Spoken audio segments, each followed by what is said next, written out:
one-of-a-kind facility nestled on the far west side of Andrews County. The closest town, Andrews, Texas, has a population of just 13,000 people. But waste control specialists knew from a glance this was the ground that would change history.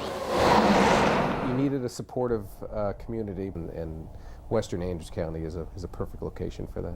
These things were smaller. WCS CEO Bill Lindquist says West Texas is the only place this low-level radioactive waste disposal site had any chance of existing. And that's all because West Texas is used to unusual industries. Of, oil and gas industries, which is not your run-of-the-mill, kind of industry. There are hazards and things that happen in the oil field that everyone's aware of.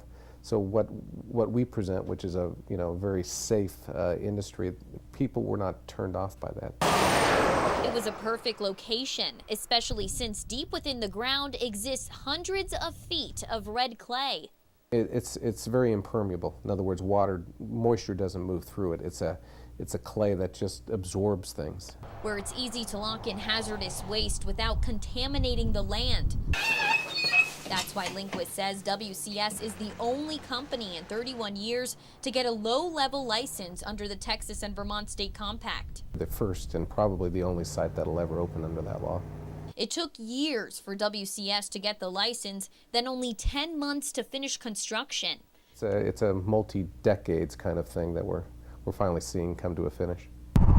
Only about 1,000 acres of the 15,000-acre site at WCS will be used to dispose the waste. That will come from nuclear reactors, hospitals, universities, and laboratories. Trucks will bring the waste all the way from Vermont, Maine, and 34 other states who can buy into the compact. Opposers of the site say it's harmful to the community, but Lindquist argues it's perfectly safe and says this waste was once used to save lives and can't just go anywhere.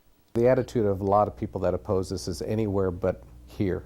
That's not a proper environmental way to deal with this waste.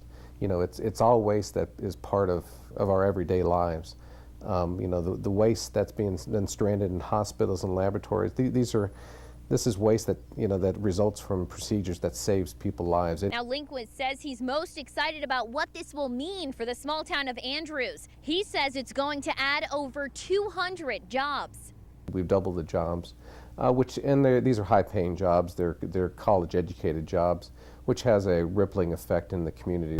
Lindquist, who has family in Monahans, wants to give back to the community that believed in his project. But I can guarantee you, there's not another community like Andrews.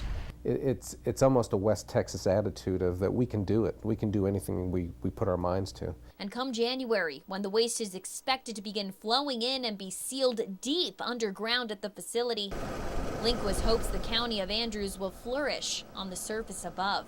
Reporting in Andrews County, I'm Jackie Smith for Good Morning West Texas.